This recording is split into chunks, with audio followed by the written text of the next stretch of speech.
There we go. And welcome back for our fourth session. And today we're going to talk about how to conduct an economic analysis. But before we get into today's material, did anyone have any questions? Any questions from last week that we need to go ahead and address? Everyone good? All right. Let's go ahead and take a look at tonight's agenda, or today's agenda. It's for morning for some of you. I keep forgetting that. Here's what we're going to talk about. First of all, of course, what is an economic analysis? We'll talk about economic. Can you hear me okay? Okay, so I'm not on mute. Okay. Okay. We'll talk about what is an economic analysis. We'll talk about the economic basics as to relate to the hotel industry. And then we'll start looking at some data, we'll talk about how to compare hotel data to itself, looking at different types of hotel data. We will be comparing hotel data over time during different economic cycles. We'll then look at comparing hotel data to itself again. Here, diving a little bit deeper, looking at different industry subsegments below just totals. We'll talk about obtaining economic data. I will go ahead and apologize in advance. A lot of the resources that we do provide you with are US resources. However, there are oftentimes going to be some sort of a local resource, national agency, organization that would have this information in your area of the world if you're not here in the US. We'll then get into correlating economic data and hotel data, correlating hotel data with at the country level, talk just very quickly about market level, and then we'll finish up today with getting started on economic analysis. What are the different components included in a economic analysis? In the sense that we're talking about today, and in this workshop series as part of the CAHTA, as it says here, an economic analysis is the study of the various types of economic data for a geographic area and its correlation to hotel industry data. Now, obviously, there are a lot of different economic analysis that are done. What we really want to do, again, is we're specifically focused on the correlation of different types of economic data to hotel data.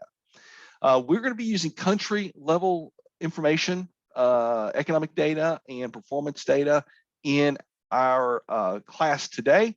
In the expanded version, as I mentioned, as you know, there are 4 separate larger training PowerPoints, one for each module included in the CAHTA. There is, of course, one for how to conduct an economic analysis, where we're using both country and market comparisons. Tonight or today, we're only going to talk about country level comparisons.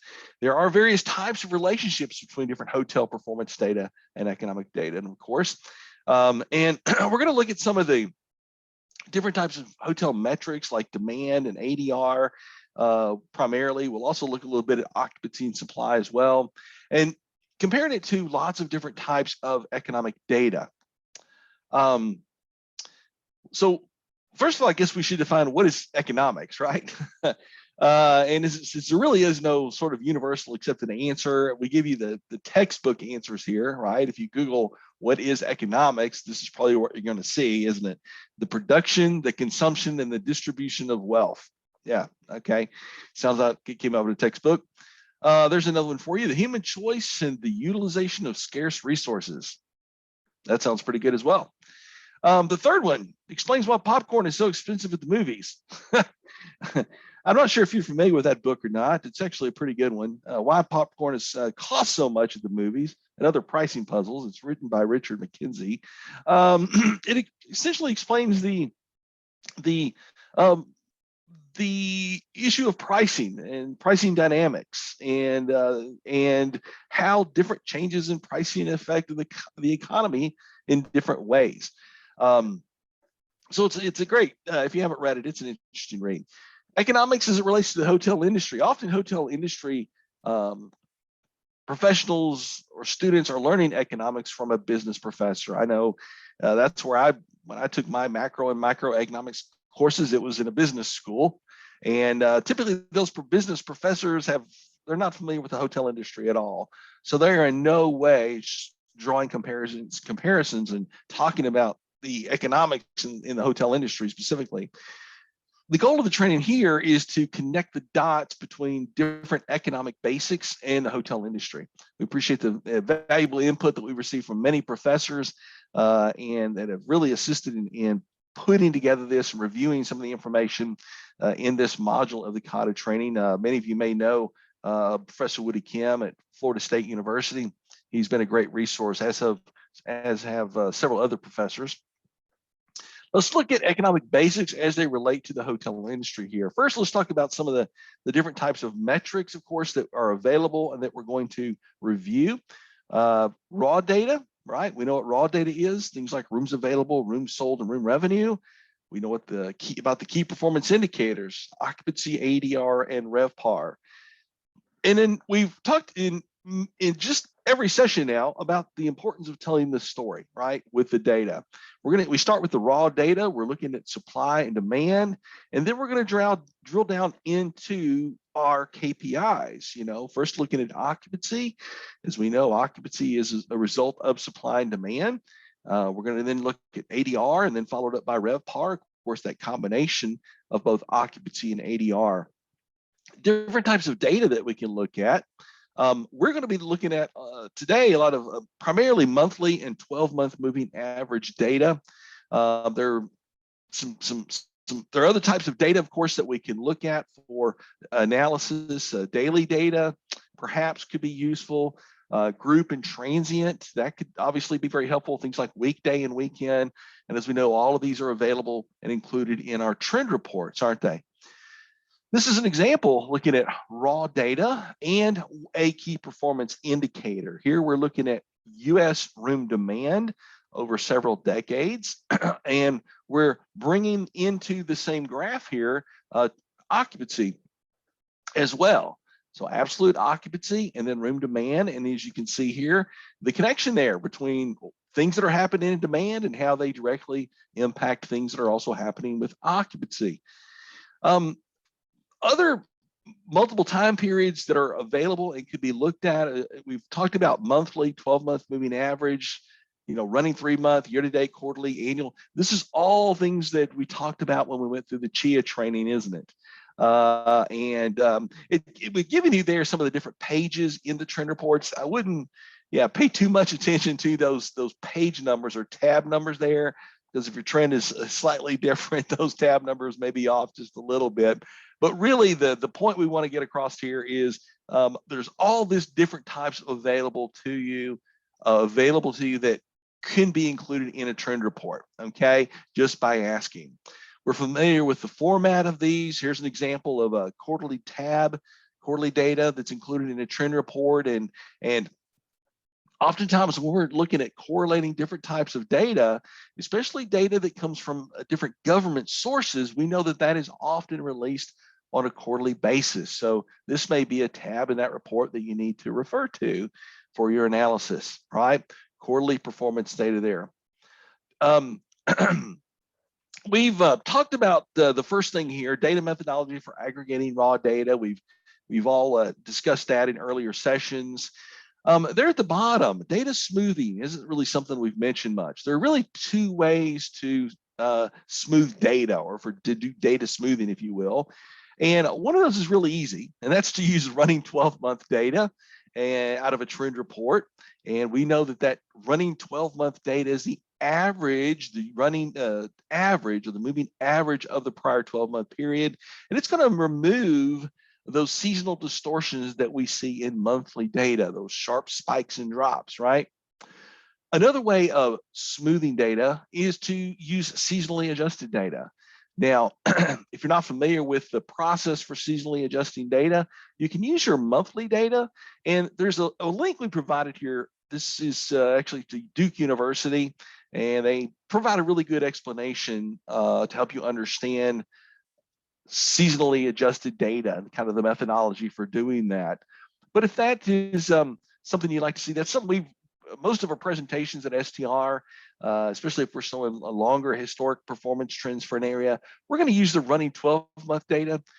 Our former owner, Randy Smith, he was a big fan of using seasonally adjusted data. So if you ever saw Randy do an industry presentation, it's most likely that's what he was using. Here's an interesting slide.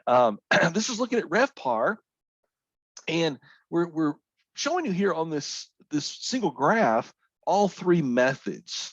You see the lighter green. This is showing you RevPAR change, actual monthly RevPAR, and then a little bit darker there, you see that's the seasonally adjusted. Okay, so while it's a difficult maybe you can definitely see the seasonality in the monthly RevPAR, can't you?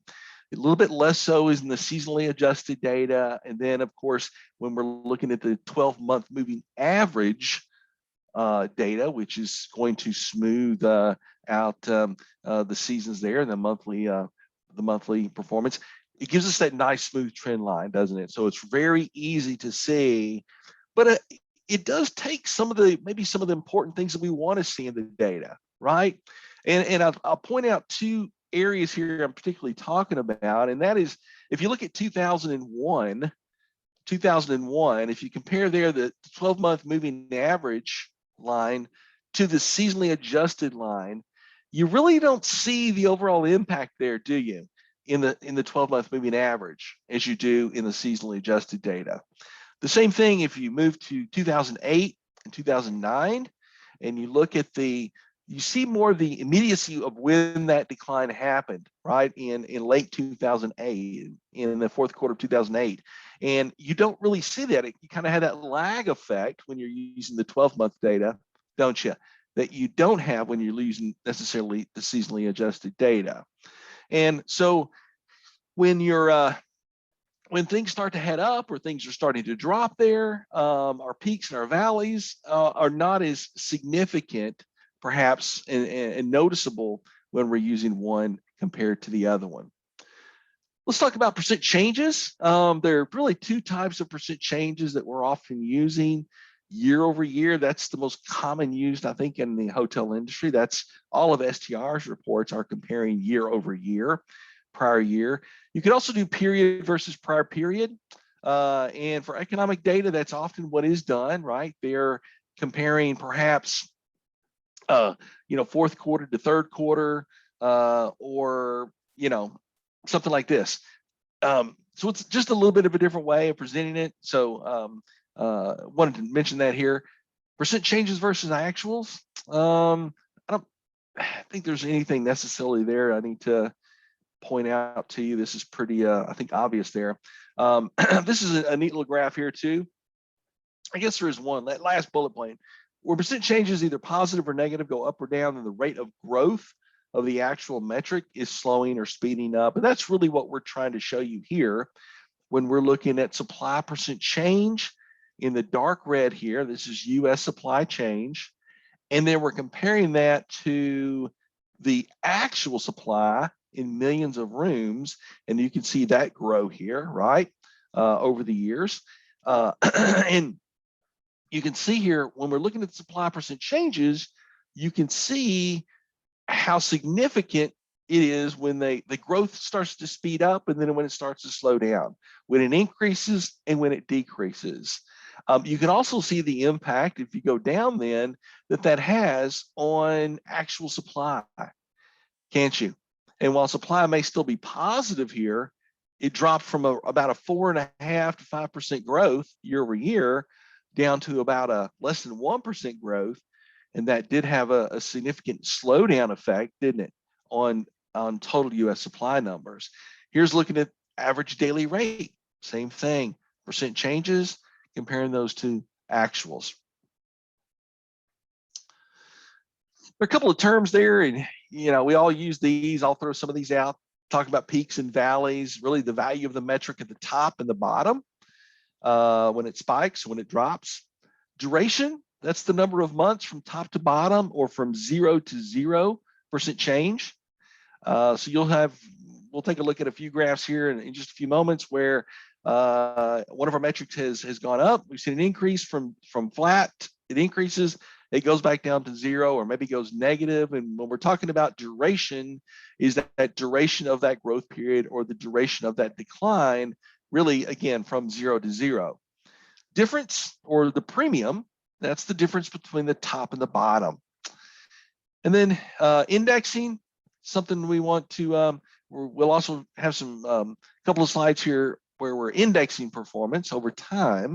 And there's really two ways we can index, right? By time, where we compare the metrics for two different time periods. We can align the data using the start date of one cycle equal to the start date of the second cycle. And again, we have a slide here coming up with showing you an example of this. Excuse me. Or by value. And by value, we can calculate this based upon the starting value or the value at a specific date. So we can index, in other words, index everything to a specific date back in time. That's one of the things we're doing right now with our monthly performance in 2021, because 2020 was such an off year. Everything was down so significantly. A lot of the presentations that we're doing now, and we're talking about data, articles and so on, we're not indexing to last year. We're indexing 2021 to 2019, the last year that most would consider, I guess, a normal year, right? And so when we're talking about, how soon do we get back to normal, right? Is July going to be comparable with July of 2019? So we're indexing, this year, July to July of 2019 to see how close we are there using an index of 100.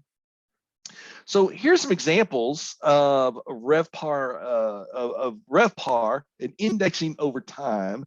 And you see a couple of examples there, there at the top, where this is comparing RevPAR indexing by time, okay? The bottom one is the example here at the top, again, by time, where we're aligning several start dates at a single starting point. And then we're comparing here, as you can see, different events that happened and how long did RevPAR remain negative, or when did it go positive again if there was decline. And you see there's 4 significant economic recessionary periods there, right? In 1991, following 9/11, of course in 2008, and then in 2000. So a couple of different things to look at there. This is an interesting slide here, looking at several different terrorist events that have happened around the world. So we're looking at the duration here, right? We've indexed these all to say, how long was the impact felt of these different terrorism events on RevPAR? And so you can see from a few of these, for some of them, there was essentially no impact on RevPAR whatsoever. And you may recall a few of these terrorist events that happened. And a few of them, as you move on there, they've recovered. It may have taken anywhere from 12 to 24, maybe 30 months for them to recover, but they've recovered, right? They've gone from 1, they've gone negative, and now they're back up above 1. And then, of course, at this point, when you looked at the events of 9/11, and that's going to be this dark green line here, and you can see how significant that impact was on RevPAR in that market. It took a full 44 months for RevPAR to recover in the New York market. So kind of interesting to look at there, isn't it? We've talked a little bit about constant currency in the CHIA class, didn't we? In hotel companies that may receive their reporting using the constant currency. This is typically in the case where there's a very strong fluctuation in the value, the currency value. And so what they may want to do is use a single conversion rate, perhaps a January conversion rate. And so when they're comparing this year to last year and they're comparing month to month, it's not going to be as inconsistent, right? They can see a real pattern of growth or decline there. I'll pause here before we look at before we get into really the first focus here on different types of data to see if anyone has any questions so far.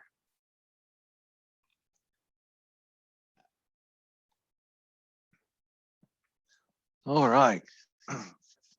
The first area we want to look at here, comparing hotel data to itself, and we're going to look at some different types of hotel data. We're going to talk about, of course, we talk about the interrelationship between occupancy and ADR, right? We mentioned that occupancy definitely impacts ADR. Typically higher occupancies or positive occupancy percent changes do equate to an increased pricing power and higher ADRs. Typically there's though this lag time, isn't there? In the time where occupancy, we see a pickup in occupancy, there may be a lag time before hotels, especially if we're coming out of a decline, right?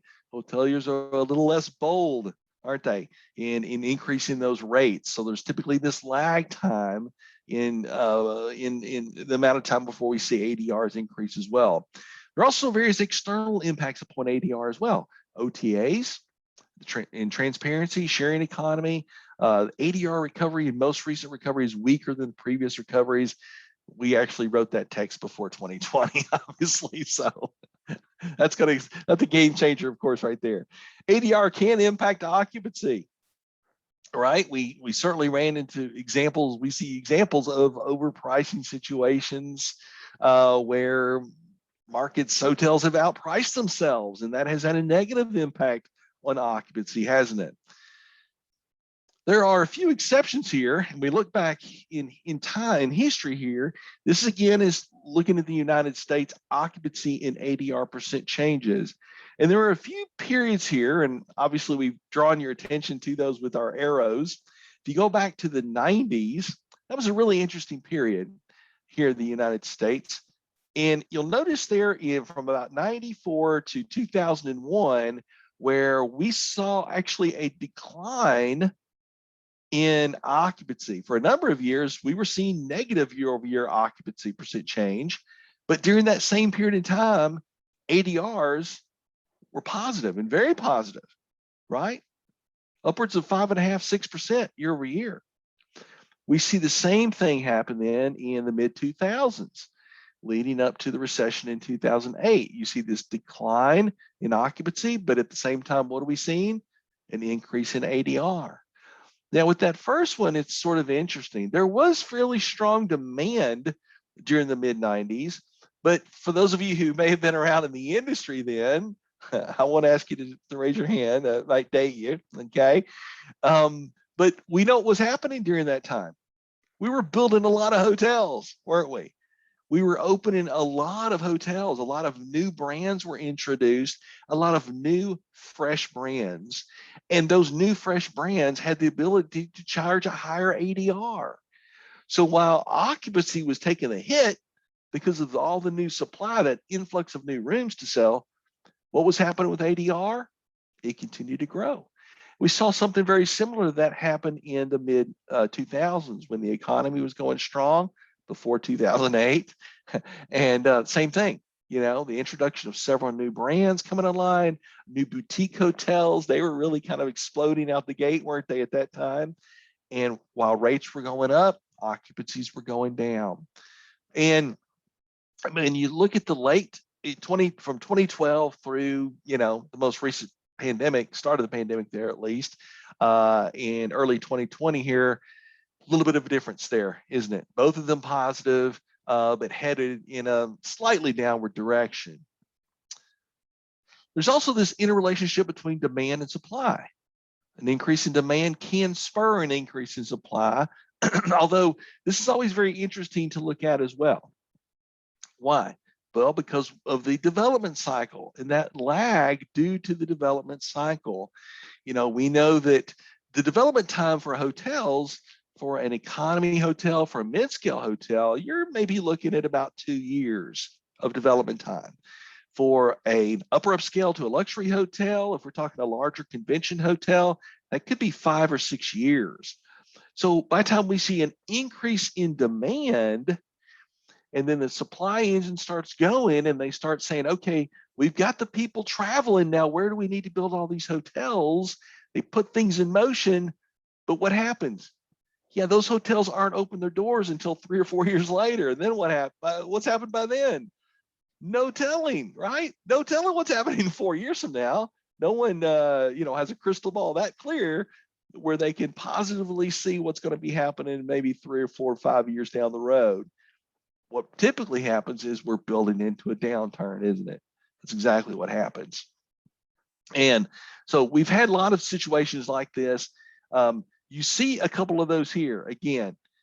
As we talked about earlier, during the 90s, during the mid to late 90s, there's that increase in supply. You know, demand was strong coming out of that downturn in 91, 92 recovery. So demand was strong. So right about this point, everybody says, well, demand's on its way up. What do we need to do? Build more hotels. And then what happens? Yeah, we kick things started here, but we have about a 2-year lag, don't we? Before the supply starts to go up. And that's why we saw the declines in occupancy, because of that increase in supply. Demand actually sort of leveled off. What happens then?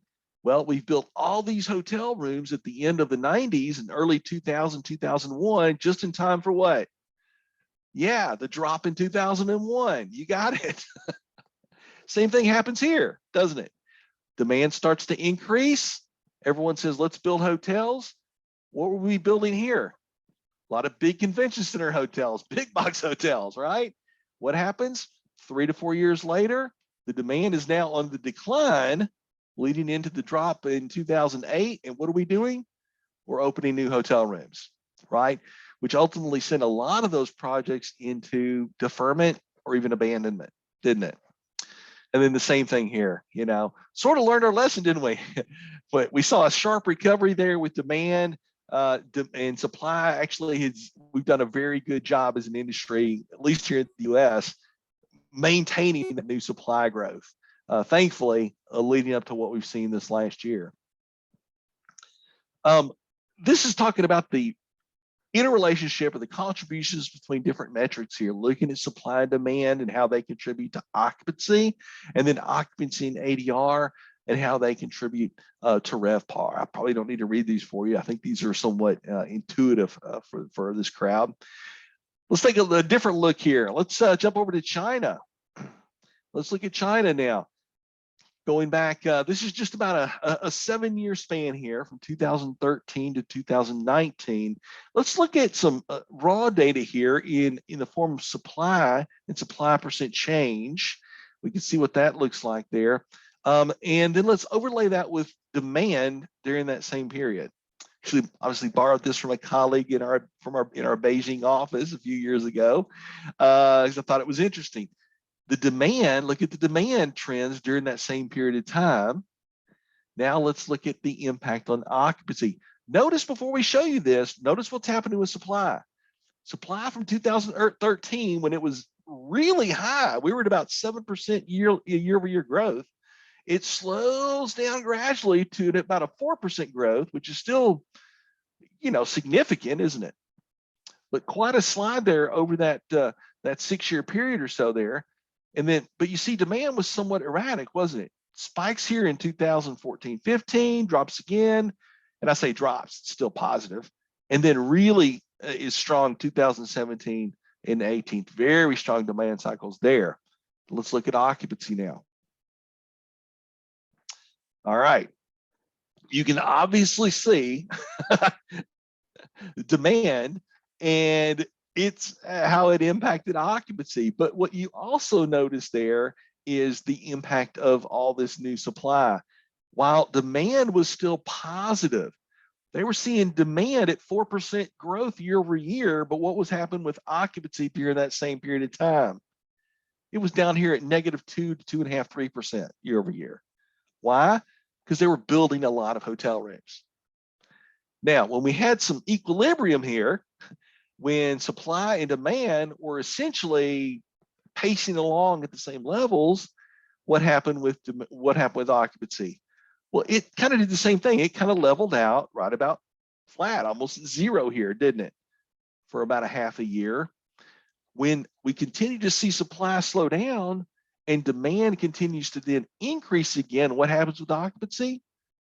Shoots up, right? We're seeing 4.5% growth until we get back to this point again, very similar to what we saw here in late 2015, where we've almost reached equilibrium again there, where both demand and supply are at about 4%. And again, where does that put us at occupancy? Pretty much at zero again. So for every new room we're building, we're filling, right? Here's occupancy, ADR, and RevPAR. We just saw occupancy change there. Let's look at ADR during that same period. Okay. We talked about the new supply coming in up here, 2013 and 14, and that really inhibited hoteliers' ability to raise rates, didn't it? And they were negative there for a number of years until the demand really started coming up. Occupancy started going positive. What happens with ADRs? Almost at that exact same time, isn't it? Isn't that interesting? If you look at when occupancy goes above zero, go straight down from there. What happens with ADR? Starts going up, doesn't it? Starts going up. We have the same thing here. We get a drop here, a little bit of a lag there. See a slowdown here in occupancy. We also see then the drop in ADR before they both start to pick up then again in 2018, of course, leading into 2019 there. So several interesting things to look at there. You can see the direct contribution here that both occupancy and ADR are having to RevPAR over those 6 or so years. When looking at percent changes, people are often analyzing when numbers were positive or negative to identify periods of growth and decline. Another approach is to compare percent change numbers to a long-term average. Now, in a trend report, you can get a 20 perhaps or 25-year trend report, depending upon the availability of data in different countries around the world. And you can calculate your own long-term average. Another way this is often done is to look at compound annual growth rates. You hear a lot of government statistics, and they're talking about long-term averages. That's what they're using. Instead of LTA, they're using the compound annual growth rate. Here's some examples looking at supply and demand and a 25-year history here in the United States of supply. We can take that and we can see that the long-term average comes out to about 1.6% in supply growth. We look at demand over that same period of time, comes out to about 1.7% growth, meaning we are slightly below supply and demand, aren't we? So, or slightly above supply in demand, I guess should say. We're filling slightly more rooms, 0.1% more rooms, I guess, than we are building. So staying above the curve. Not so great though, is it?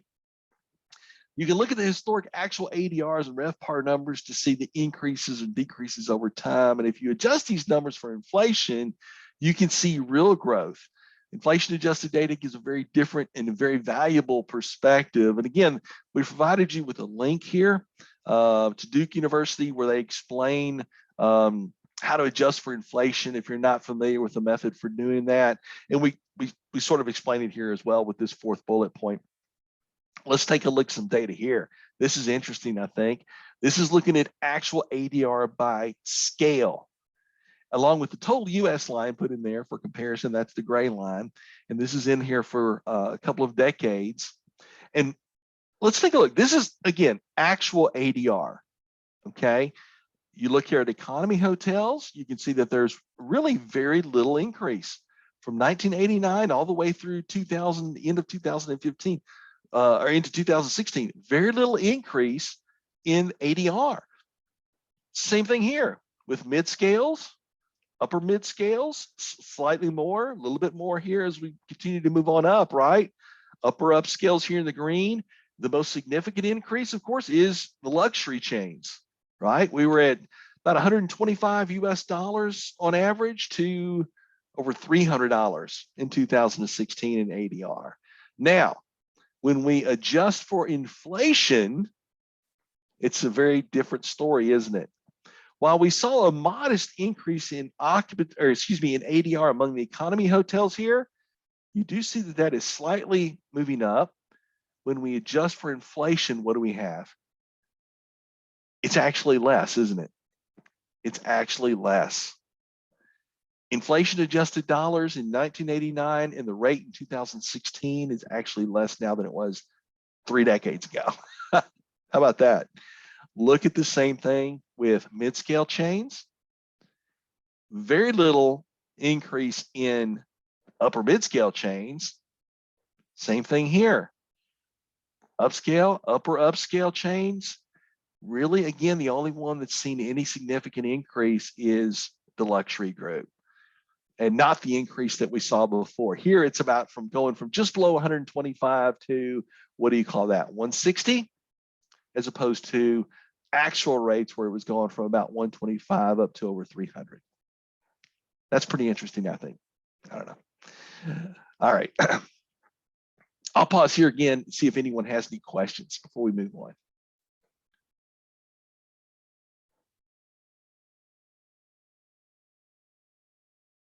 Any questions?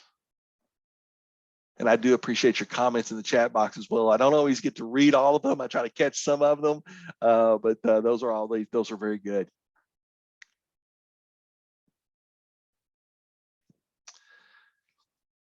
All right, let's take a look at comparing hotel data and looking at this during different economic cycles. There are typical components for different economic cycles when it comes to hotel performance metrics. These components are time periods are relatively predictable for every cycle. You probably have seen this before. This diagram, and these are the different components of an economic cycle. CB Richard Ellis uses this in a lot of their presentations. I've seen this over the years, and this is a typical economic cycle, right? From peak to trough to peak again. But what they're doing is then overlaying that with what's happening in the hotel industry during these different periods of time, during the decline, during the recovery. You can see here, excuse me, when we're on the top of our economic cycle there, when everything's going well, what do we see happen? Rapid development. Then it starts to decline then. Lodging declines, typically leads other sectors. Occupancy declines. ADR then shortly follows. Development starts to slow down. Development's at its minimum levels here. And then lodging starts to recover, typically lags other sectors. Occupancy recovers, ADR then recovers, and we have that switch then, right? Again, a little bit of a lag before that's happening. And development starts to pick up. Then we see accelerated development. And then we're essentially right back over here where we started again, aren't we? It's extremely useful to analyze data looking at during different economic cycles. There are 3 distinct cycles that I shared with you just a while ago here in the United States, right? 1992, 2001, again there in 2009. And of course, we can update this and put 2020 on there as well, can't we? You can compare the similarities and the differences in various performance metrics during these different cycles. Which goes down first? Was it occupancy or was it ADR? We saw that and some of those earlier, didn't we?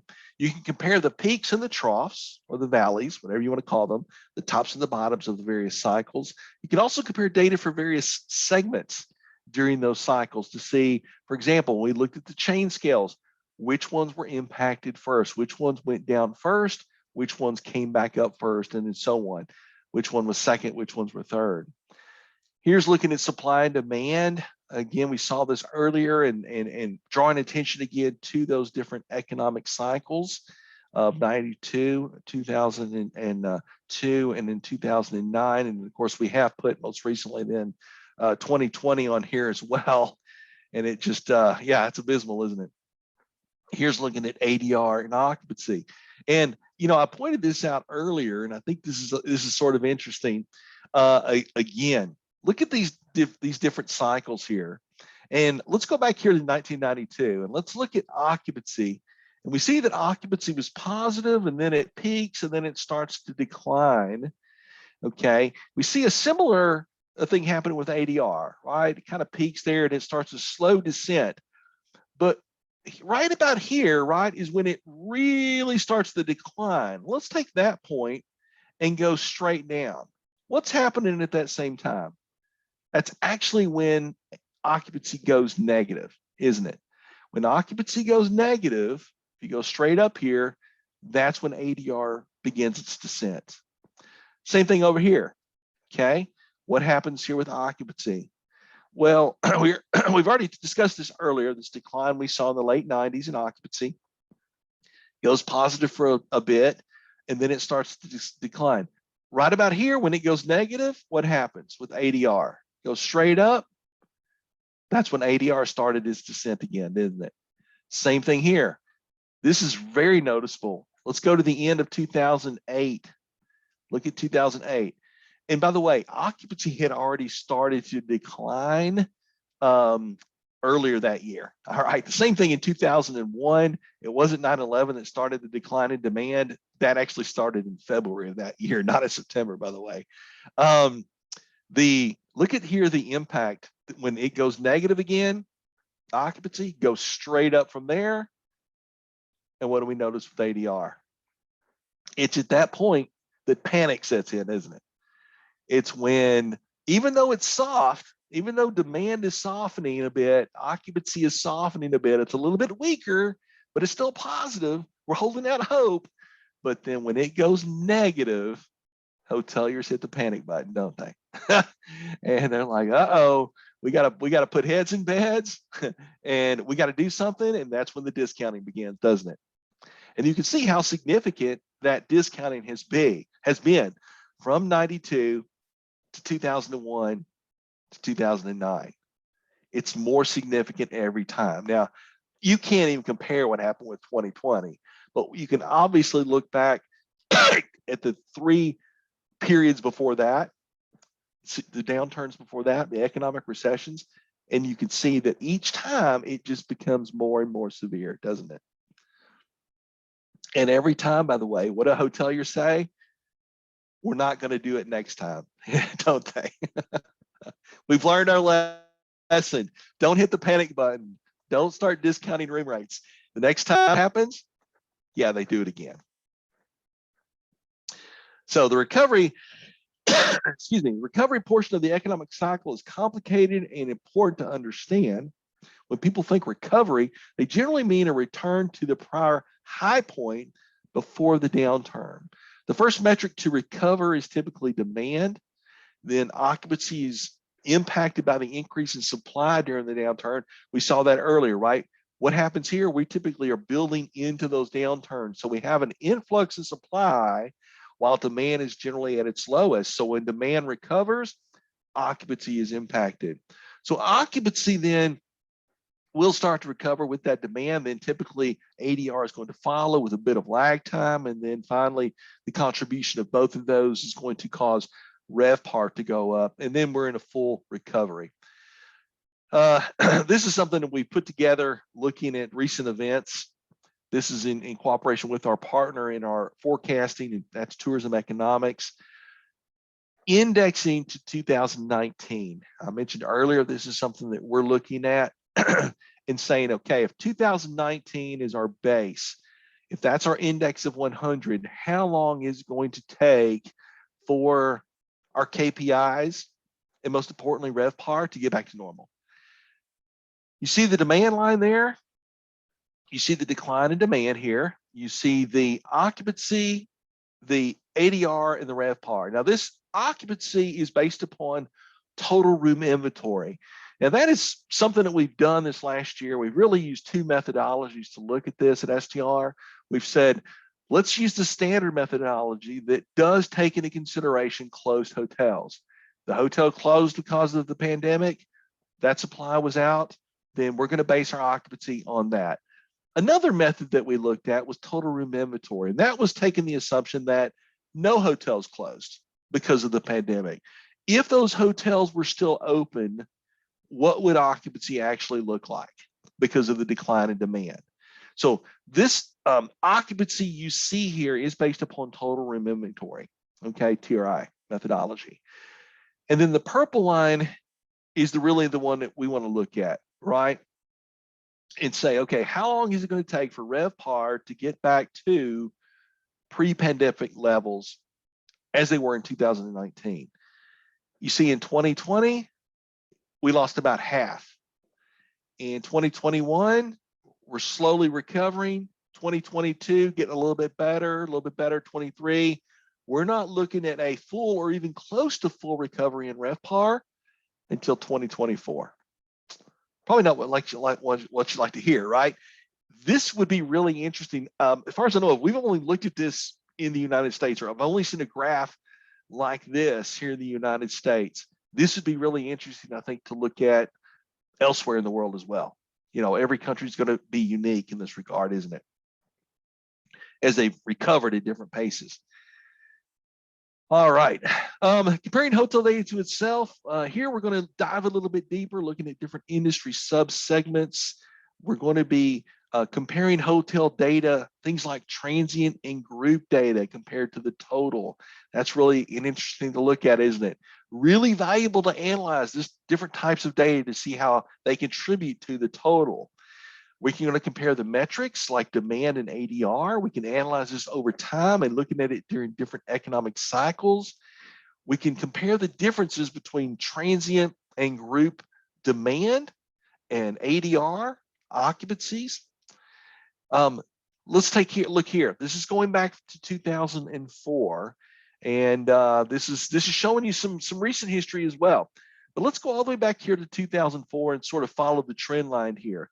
Now you see, as you go in for 2004, everything's pretty much running in tandem, isn't it? But then what happens in 2009? The end of 2009, we know what happened, right? The economy was hit, transient demand slowed down, but most importantly, which area was most impacted? Yeah, that group demand, right? We've it was all over the press, right? Companies were not spending, conferences were cut, meetings were cut, the AIG effect, we talked about that last week, right? And group business just hit hard. It got hit really hard. And subsequently that impacted ADRs and transient ADRs transient ADRs impacted group ADRs for years. Talk about that in a second. So we have the recovery. And again, everything's going along pretty well here until we saw another drop off then in group demand. Didn't even really feel that one, did you? That's because transient demand was so strong that it was keeping the industry up. Same thing here in 2016, 17, 18. Group demand was down. It was negative year over year. But what was happening during that period? Transient demand was very strong, and that was really, for the most part, that was keeping the industry up. And then, of course, we have the drop here. Here's ADRs. Look at ADRs during the same period of time. Now, we just talked about, I mentioned, they're running in tandem. Everything's going great here. We hit the downturn. We talked about the decline in transient demand and a significant decline in group demand. But when we look at ADRs here, what do we notice? Well, while transient ADRs dropped sharply, what happens here with group ADR? Not as significant. Why? Well, because a lot of that business was still on the books, right? While the demand slowed down in group business, those rates were already set. Those rates were set for those that were still traveling 18 months, 24 months, maybe before. So they were not as immediately impacted as transient rates were. Then we have the recovery. What do we notice here, though? This is really interesting. Well, transient ADRs recovered much faster. Why is that? Well, again, because of the slowdown in demand that took place during this period here, okay? And any meeting planners who were going to hotels to plan a convention or a conference into the future, and they were seeing this kind of decline in transient ADR, and they're saying, look, we know that you've discounted your rates 20, 30, 40% in some cases. You've a sharp drop in your average room rate. Where do you think we want our group rate to be? Yeah, we want it down here. We want a deal. And hoteliers were in such a bind to fill rooms. What did they do? They took the business, didn't they? And you can see it happen right here. While the demand then recovered coming out of the recession, you notice that it took much longer for group ADR to dig out and to come back to par with what we were seeing in transient ADR, isn't it? So that really was several years for it to fully recover. Then we get back over here to 2015, 16, 17, 18 again, where we just saw there was some decline there in the group demand, and then transient ADR. Both of those saw a little bit of a drop there until we got, of course, to 2020. All right. Another thing we can look at here, total, we can look at weekday and weekend business. And as we know, STR does not collect business and leisure data per se, but we do have daily data. We can roll that up into weekdays and weekends. And those, of course, can serve as a proxy, can't they, for business and leisure data, perhaps. We can compare the two and we can analyze that and look at different markets. That's really interesting. Here's a look at demand weekday and weekend, again, over the period from 2002 to most recently in 2020. You can see how that has changed and evolved. You can see the impact here during the recession. Which one was most impacted?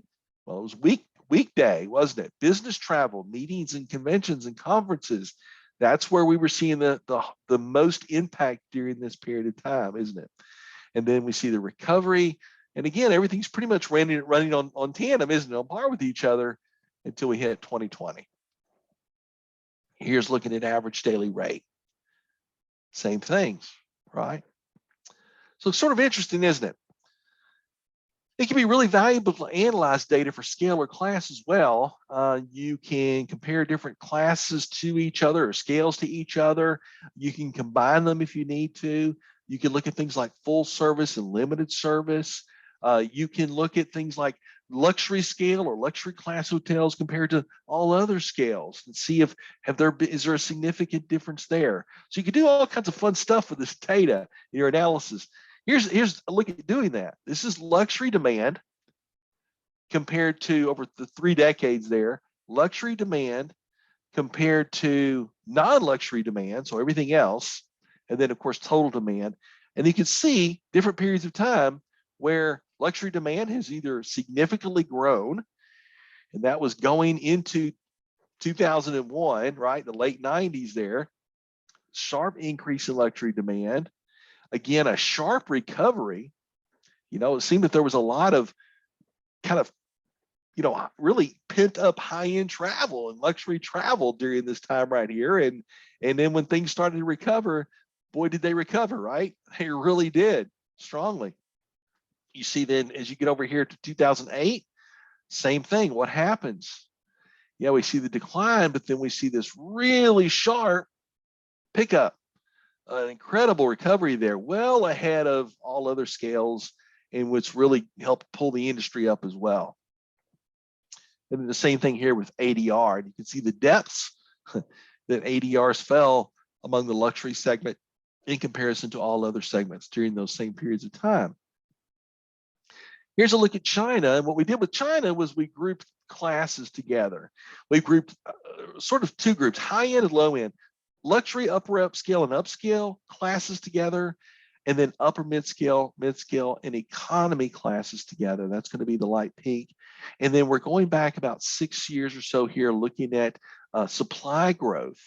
What do we notice when we look at this? Well, as you saw earlier, that general trend, we saw this trend earlier where supply, it has slowed down, hasn't it? Over the years. Over these last 6 or 7 years, it has slowed down, but we can see that has not happened equally among all hotels, all scales. High-end hotels actually saw, again, a bit of a bump there, didn't they? In 2015 and another one in 2017, while during that same time, we were seeing a decline in new growth among the lower-end hotels. And that really offset, because there was such strong supply growth in the high end, it offset the decline in the low end, which really kind of kept that supply growth somewhat stabilized there. But it did continue its downward trend. What happened then in 2018? Well, everything did kind of come together there at about 4.5% growth. But then we started seeing a pickup again of higher end hotels. Here's looking at the demand among those same groups of hotels. And you can see what drove that new supply, can't you? Okay, coming out of 14 into 15, you can see as demand started to really pick up here, started going very strong. This is 8% year-over-year growth. Up here, we're at 12% year-over-year growth. This is 13% year-over-year growth, roughly. During that same time, what happened with development among high-end hotels? Yeah, they were building them, weren't they? They were building them because the demand was strong. It can also be really interesting to compare total metrics for a country to the sub-segments, segments below country level. For example, you can look at different markets or regions, and you can compare those to total country if you'd like to. You can look at the different groups of markets and see how they behave very differently over time and during different economic cycles. One of the things here in the US that we look at a lot are the top 25 markets. You'll hear us report on those a lot. Those are the 25 largest markets in room supply, at least for the most part. There are a few that are different, and those are what Wall Street and what investors and analysts consider really the driver markets for the US lodging industry. And as they like to say, as goes the top 25, as goes the rest of the US hotel industry. They pay a lot of attention. And if that starts to go up, then that's a good sign for the overall US industry. If it starts to go down, that's not a good sign for the overall US industry. Other things you can do, obviously, is compare things like metro markets to rural markets. You can look at comparing different markets to each other. In China, you can compare things like tier 1 cities to other cities. Here's a look at top 25 markets in the United States compared to non-top 25, and then compared to the total United States. You see total demand in the gold number there. And again, as you can see right here, yeah, when the top 25 markets, again, they were very strong in 1999, 2000, and of course in 2001, they were the ones that were hit the hardest, and most important because of that drop in group demand. As we saw earlier, that strongly impacted, of course, these larger markets because they're heavily dependent upon conventions and conferences. Many of them are. Here's looking at ADR, same thing among top 25 markets. Now, this is looking at just luxury ADR comparing to non-luxury ADR among top 25 markets. That's kind of interesting. Here's a little bit different look. This is China. And here we're looking at tier 1 cities and the new tier 1 cities. Okay, so if you're familiar with what that means, you can look that up. There was a smaller group of tier 1 cities in China. They added to that list, increased those number of cities that are considered tier 1. And having traveled to China a number of times over the years, it's amazing what they don't consider a tier 1 city, honestly. We have major cities here in the US that wouldn't even come close to being a tier 1 city in China, not even close. I'm not even sure they would be like a tier 3 or 4 even. So, yeah, cities that, 4 or 5 million people would be considered smallish, So here is looking at supply among those cities. And what did we see happen here? As we saw earlier, we saw the decline. We've seen this a couple of times on some of the other graphs. But then where was the growth happening? We just talked about that. Where were we seeing the growth happen? Well, we saw from a few slides a while ago, it was among the higher end hotels, right? Luxury, upper upscale, and upscale. And where were they building it? Not in tier 1 cities. That stuff was going into tier 2, 3, and 4 cities. And but what happened then? Well, we had a lot of this new supply growth among these tier cities, but then I even noticed this in about 2017, 18, infrastructure it caught up with the infrastructure as they started building really into the interior or the western part of the country, more so into those, tier 3, tier 4, tier 5 cities. The infrastructure just could not keep up. And so that did have an impact and a bit of a slowdown, caused a slowdown then among hotel development, among particularly high-end hotel development that was coming into those areas. So this is really the slight drop off that you see here. Now that's 5% year-over-year supply growth, which most countries would still consider very, very high. But and the same thing here with tier 1, right? We've seen a significant drop there down to about 3.5% growth. Here's demand in those same cities. Look here. While we're building all these new hotels, I'm going to flash both of these back and forth a little bit so you can compare and take this in. 2016 and 17, but what do we notice here? 2016, 17, what's happening with the demand? We've built all these new hotels during this time period in those tier 2 through tier 5 cities. What happens with demand? it really starts growing, doesn't it? Takes off for a couple of years there. And that really is what picked up the average, the national average for all of them. It wasn't the kind of the lower end hotels. It wasn't the lower tier, the tier one cities. It was those second, third, fourth tier cities that were pulling up for everyone else, because they had very strong demand. All right, I'm going to pause there and see if we have any questions. Are you still with me out there? Still good? Okay. All right, let's talk about obtaining different types of economic data. And as we mentioned earlier, we all know there are many sources where you can obtain different types of economic data, typical government agencies, associations, organizations in every country. Tourism organizations can often have data available for you. You may have to ask for them. Some of them are very good about publishing that or putting it on their websites. Government-sponsored websites that may also provide a variety of different access. There could be third-party providers as well, although sometimes they will charge you for access to that data. So be cautious of that when you're looking around. Here are a few resources. This, unfortunately, again, I apologize. These are primarily U.S. resources, but typically, again, there are some comparable agency, I'll say, or bureau in maybe your country. The Federal Reserve Board, and we mentioned some of the things that you're going to find there on what we call FRED, the Bureau of Economic Analysis, or the BEA. You can look at some of the different types of data there. A lot of good economic data you can find there. The Bureau of Labor Statistics, a lot of employment, unemployment data, pay, benefits, worker productivity, things like this will be found there. The Census Bureau, all right, good source for information on construction starts, manufacturing, population growth, housing, income, all this good stuff. National Travel and Tourism Office. Here you're going to find information on arrivals and departures, country of origin, number of visitors, visitor spending, ports of entry. Another really good resource there. The S&P, the Dow Jones, this is going to be some good information there. Yahoo Finance, the National Association of Realtors, again, for home prices and transaction volume, things like this. National Association of Home Builders, Conference Board, the UNWTO's Tourism Statistics. So there's a few resources there for you. We've included the links. Check them out.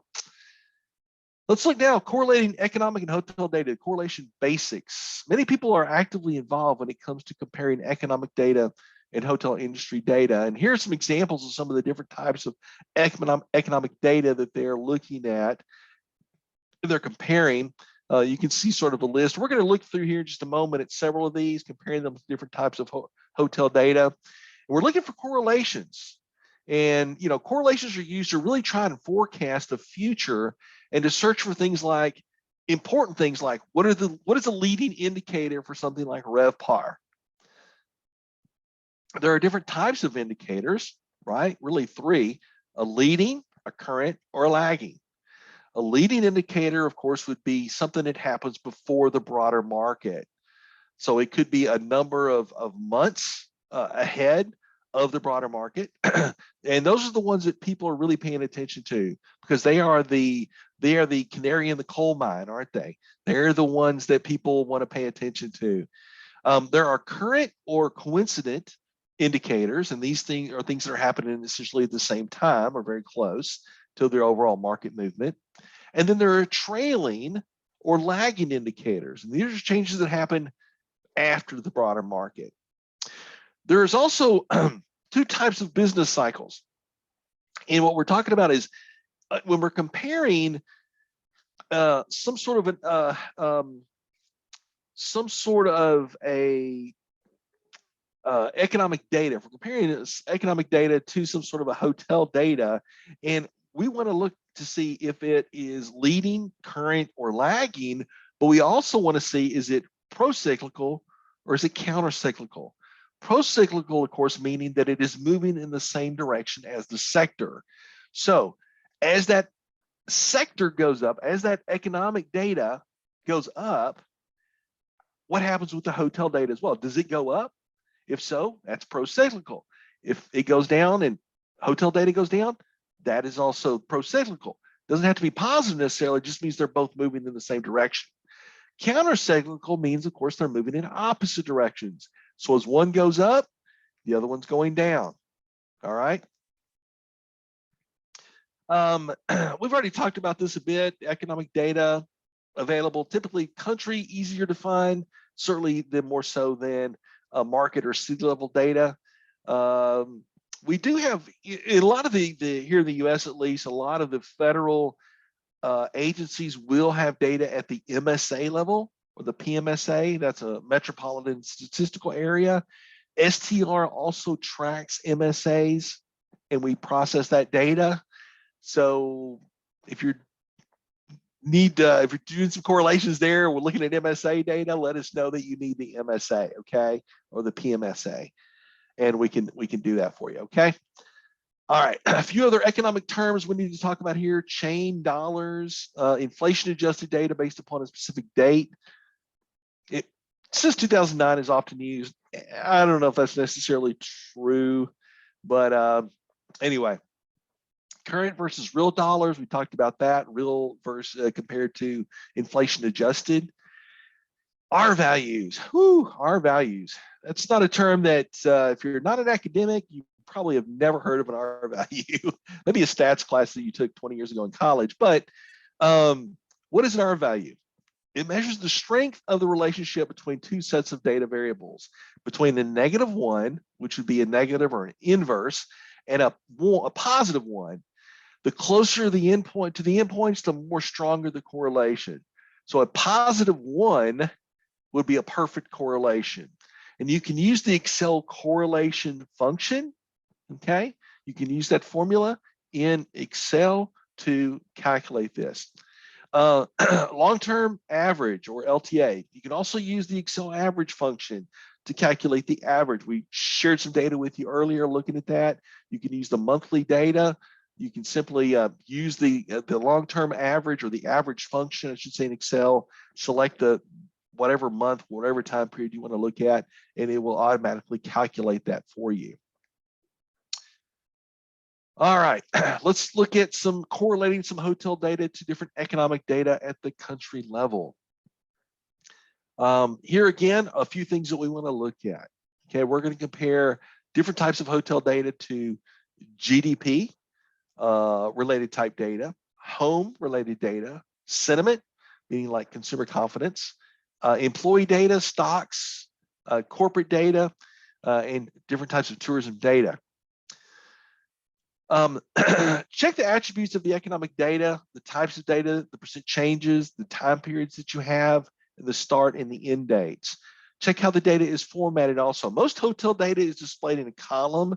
In our STR trend reports, we have monthly data, daily data, quarterly data, 12-month moving average data, all in a column format. So it's very easy to just click, drag, copy, and paste that data, okay, and to do your analysis.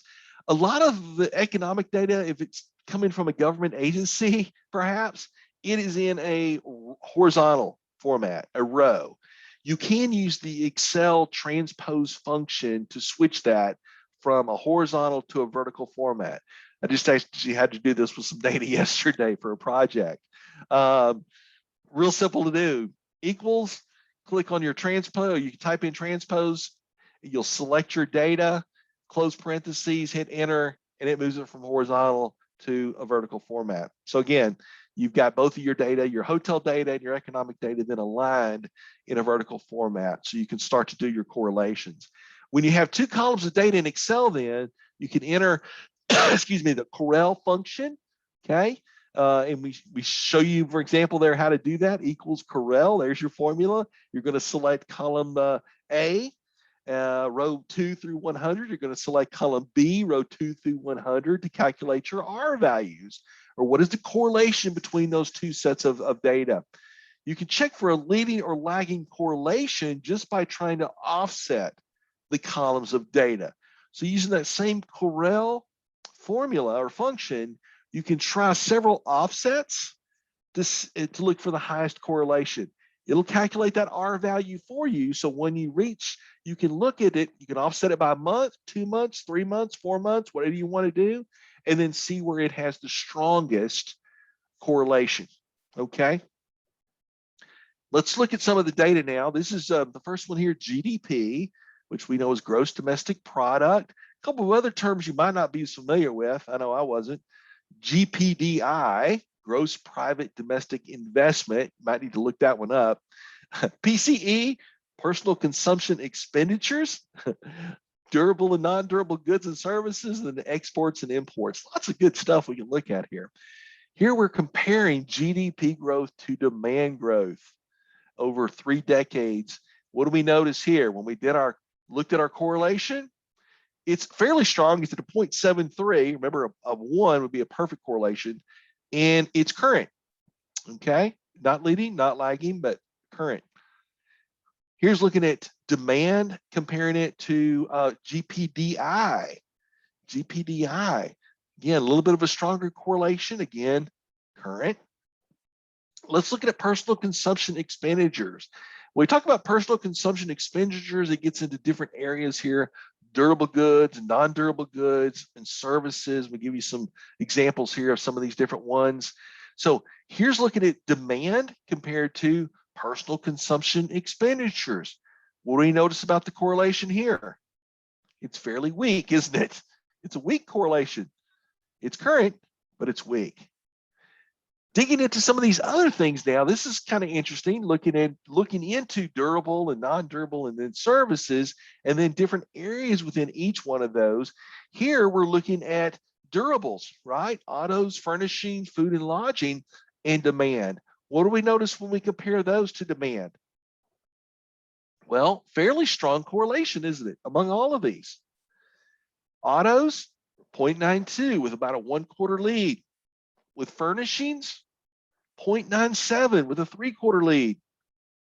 Food and lodging, 0.96. That's food and lodging is, of course, part of the services area, and it's current. Here's home sales prices. Now, I'm not sure what this means. There's a strong correlation there and a 4-month lead. Just some of these are interesting, I think. I'm not sure, how much you can take away from a few of these, but interesting nonetheless. Here's a compensation of private workers compared to hotel demand. Strong correlation there. Here's gross private savings. Now, this isn't overall surprising, is it? When you look at gross private savings, it's negative 0.48, meaning a negative correlation. They're running opposite of each other, right? With about a 2/4 lag. It's counter-cyclical. So what does that mean? Well, think about what's happening here.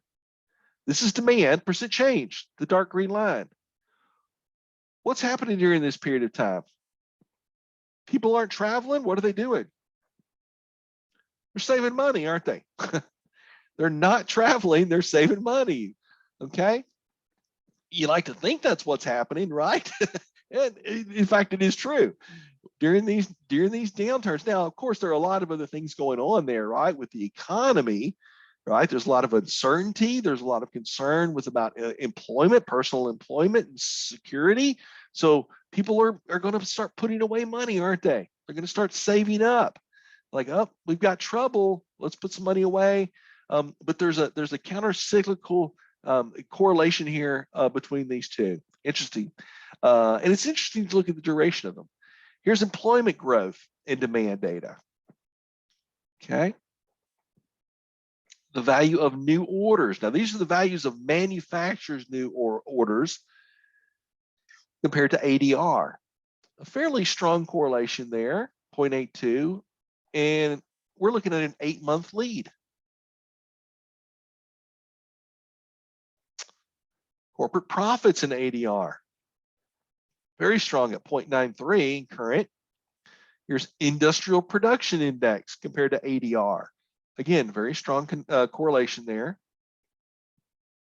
The Dow Jones. This isn't really too surprising, isn't it?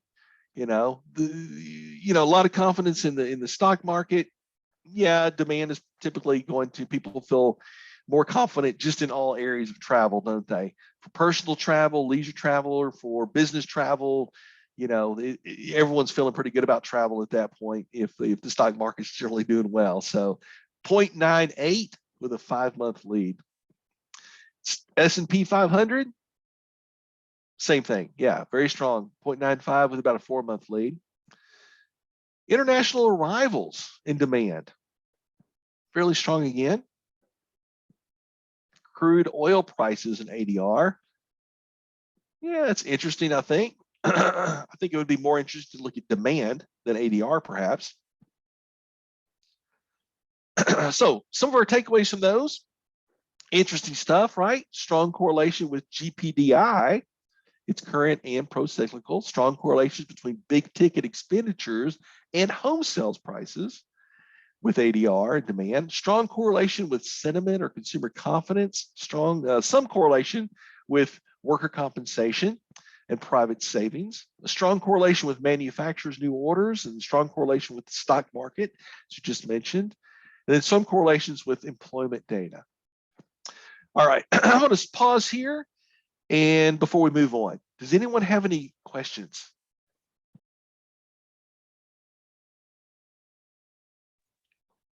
Any questions, anyone? Everyone's good? All right.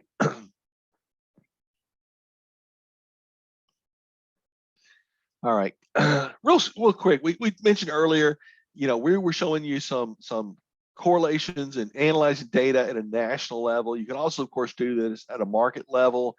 As part of a comprehensive version of how to conduct an economic analysis, if that was the project that you decided to do, or had your students doing as the requirement for obtaining their CAHTA certificate, in the comprehensive version, they would do comparisons to both national data and market level data. In the expanded version of the training PowerPoint for the How to Conduct an Economic Analysis, we provide you a more expansive look at comparisons of different economic data. Just as we've done nationally to the US, we've also done that to a market as well, okay? So getting started with your economic analysis, your project, the CAHTA, again, requires you to do a comprehensive version of one project. As I've mentioned along the way, you could certainly ask your students, require your students if you wanted to do an abbreviated version or a brief version even of one of these other projects. So perhaps this is one that you might want to have them take a look at for the exposure and looking at different types of data here. And we've included here, this would be a comprehensive economic analysis, and we've included all the different components there. We've talked about all of those down through country level. The only thing we didn't get into is number 6 there, comparing forecast for a country, but then it gets into essentially the same things for market, right? Is what you see above there in steps 2 through 5. You're seeing in steps 7 through 10 at a market level, and then of course, or excuse me, through 11. You would also then, of course, end with your summary and your takeaways as well. So we're including roughly the number of slides that you would include in each component here. So all told, a comprehensive version would be roughly 30 to 40 slides, maybe a few more with your summary and your takeaways at the end. All right, so the first thing you would want to do, select your country or your major market if you're doing the comprehensive version. Obtain the reports and the data files from STR, from the Share Center. We've given you some ideas for areas where you can obtain different economic data. You would need to find some of those yourself. And if you're outside of the United States, start looking for some of those resources, some of those agencies that can help you out. You can, again, use the slides we provided you with in that comprehensive version of the training PowerPoint. Use those as a template if you want to, or at least a guide for putting together your own version of your study. You could do an abbreviated version. You can see here, this is significantly shorter, about half in length. This is only going to be looking at country level data. And it would have about 15 slides. And then you can even do a brief version, which would be even shorter than that. All right, let's take a look at our quiz questions, and then I'll wrap it up with any questions you might have. I'll answer those, okay? So go ahead and unmute or put your answer in the chat if you want to. Let's take a look here at number 35. It says, what is an economic analysis as defined in the CAHTA training? What is our answer there?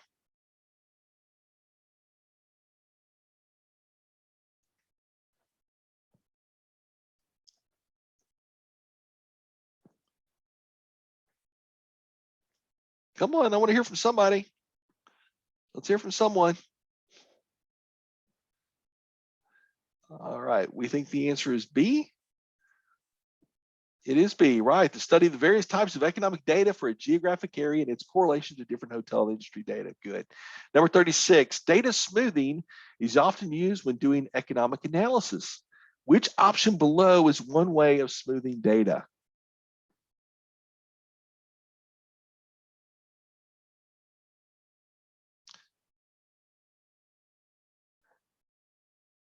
Yeah, we discussed that. C, right? Using seasonally adjusted data. Number 37, what is not a term related to economic basics covered in the CAHTA training? Which one of these did I not mention at all?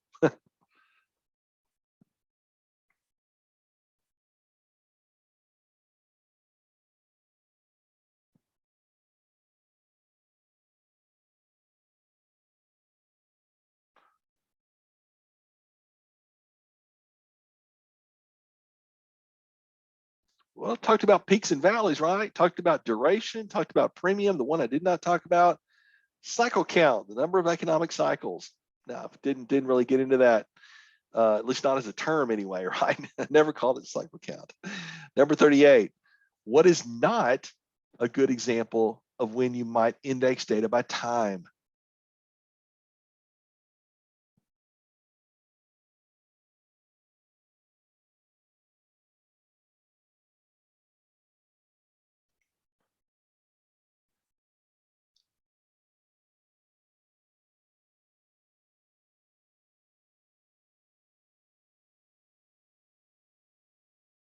Correct answer is C. That's right. Show how occupancy and ADR are related. Yeah, that's not a use for that, is it? We're not indexing data by time to do those comparisons. Number 39, what is the interrelationship between supply and occupancy?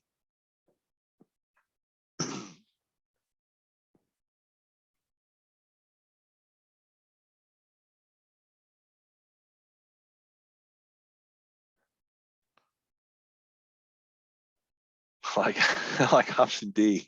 There really isn't enough data to say. No, the correct answer is, as you're all guessing there, A is our answer, right? Generally, when supply increases, occupancy will decrease. Generally, not always, but generally. It's going to be a sort of a drop off, right? Give that market time to absorb that new supply. We see an occupancy decrease. Number 40, what is not an accurate statement related to adjusting for inflation?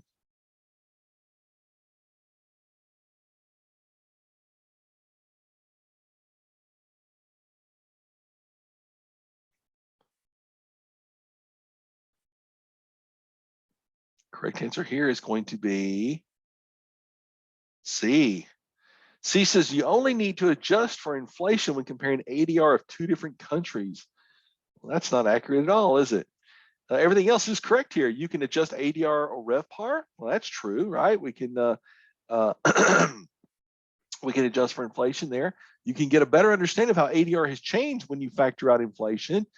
I actually showed you some examples of that earlier. We looked at different chain scale performance, didn't we, in ADRs? And letter D says the inflation adjustment formula uses the consumer price index, right? That is exactly correct. So C is our answer, of which is not an accurate statement. Number 41, which is a good example of comparing metrics for the total industry to various subsegments or types of business.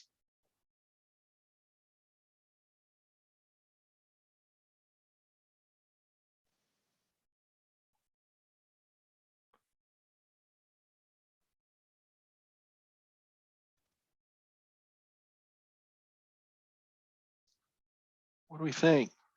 Going to go with D, all of the above? Yeah, that is correct. It is all of the above. Number 42, which below is an accurate definition of a leading economic indicator?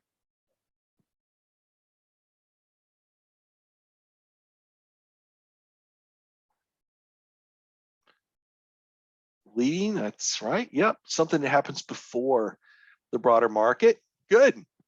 If something is pro-cyclical, what does that mean?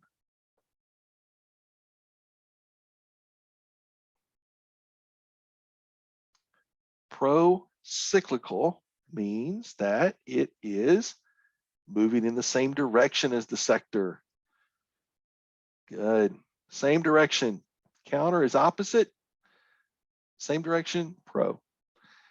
Number 44, given the options below, which is the best definition of an R value?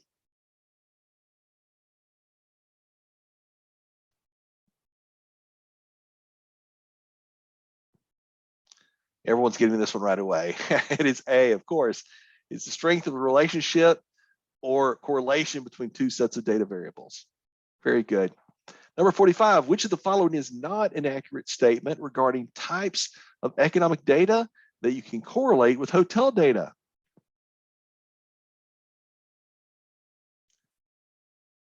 One of these doesn't sound right.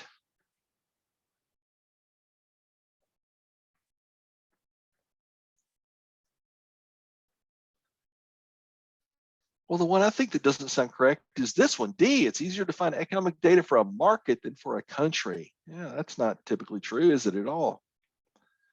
All right, here we have two questions. And I'm going to go ahead and give you the answer to number 46 because I did not correct this and it is wrong.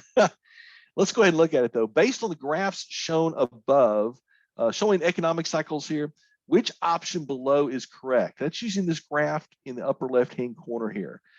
Well, if you look at A, it says following the recession in 2009, ADR recovered faster than occupancy. Well, look at the recession after 2009. Did ADR recover faster than occupancy?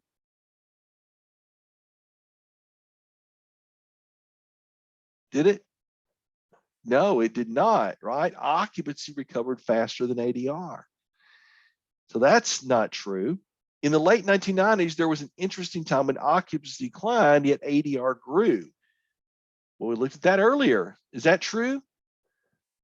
Yes, that is true, isn't it? So far, B is correct. Look at C. Beginning in 2012, occupancy grew faster than ADR. Is that true? Let's look at 2012. Is occupancy growing faster than ADR here? No, ADR is growing faster than occupancy, so that's not true.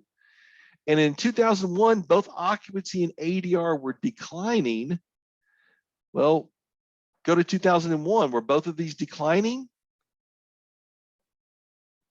Well, technically, yes, they were declining, but this is still positive, isn't it?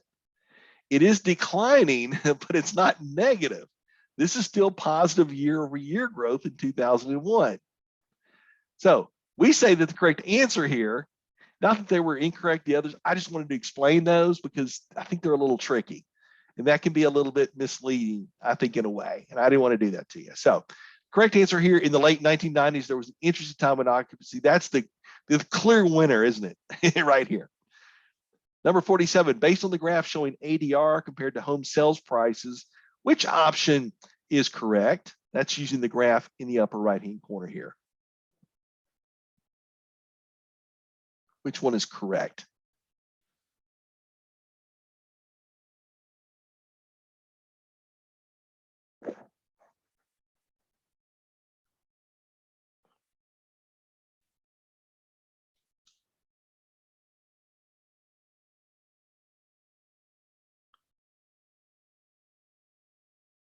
Are we guessing C? Correct answer is C. Yeah, you didn't go with all of the above? It doesn't have a weak correlation, right? It's a 0.96. It says it's counter-cyclical. No, that's not true. It has a 4-month lead, meaning pro-cyclical. Home sales price is a leading indicator related to ADR, and apparently so with that sort of correlation. Yeah, so the answer is C. That brings us to the end. All right. Does anyone have questions? Please unmute yourself if you have a question or a comment, an observation. How many of you love looking at different economic data? I'm not an economist, obviously. I still think it's fascinating, though. Certainly interesting.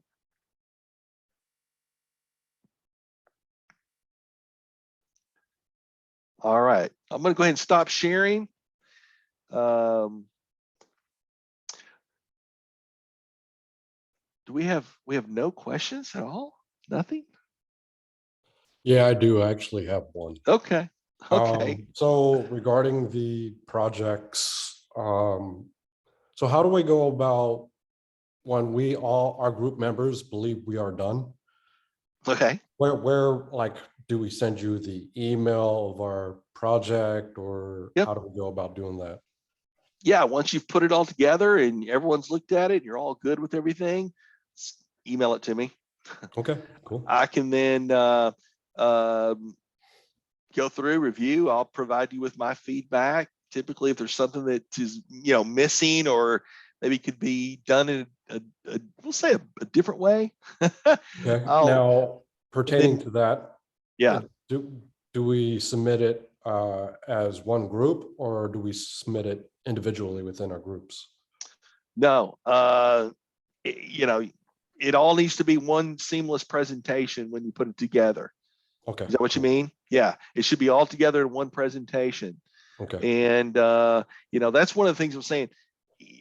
Even though you're working in a group and you're not actually standing up and presenting your findings, you're not presenting your market study. Pretend as if you were going to, right? Mm-hmm. So you want it to be, each component to have the same look and feel to it, right? So if you need to have a person in charge of consistency, maybe figure out who that person is. Find whoever the OCD person is in your group, and put them in charge of that. Okay. Oh, I have this weird feeling, but I'm not. And I'm sort of half joking with that. Yeah, no, I'm kind of not joking either. Is it? I've seen so many presentations were very disjointed. Like everyone took their own approach to it, mm-hmm. And it's okay to have your own kind of unique take on things, but in the end, you're doing this as a group project, right? So yeah, put everything together in one PowerPoint or Prezi or whatever you decide to use. Send that to me. If the file's too large, you can Dropbox it to me or Google Drive it to me or whatever you want to use. Any sort of other file sharing site you want to use, just send me the link to access it, and yeah, I'll take a look at it, provide you with some feedback. If there's anything that, hey, you might want to change this or that, you could do that, resubmit it, and you're good to go. I do these again on a pass, no pass, and no pass means you only maybe no pass once, and then you pass once you check it again and things like that. Okay, now the due date for those projects are August 10th. Yeah, is that what we set it at? I don't even remember what we put it out there at. I'll have to look. I think it was in an email. Does anyone else know by chance? August 20th, I have. Was it August 20th? Okay. Is that what you have? That's what I have in my calendar. Okay. Okay, so we got plenty of time.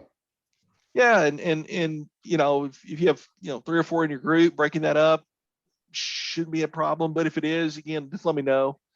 Okay. I can be flexible to a certain degree with that due date too. I don't want to put a lot of pressure on you. Like, oh, it's just good to have that date out there in the future, so we don't put it off forever, right? Awesome. Okay, thank you, Mr. Yeah, good. Good.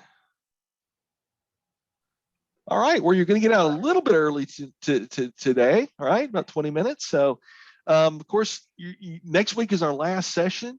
We're going to talk about how to conduct a feasibility study. That's going to be interesting as well. and we're going to, break open the template and really dig into that. So if you have a chance over this next week, review that section, and then bring your questions if you have some prepared, and we'll get into that next week. At the conclusion of next week's class 2, we'll talk about the exam and sort of next steps. Make sure everyone's comfortable with that as well. Okay. All right. Okay. Well, take care, everyone, and we'll see you next week. Thank you, Dwayne. All righty. Thank you for attending. Bye-bye.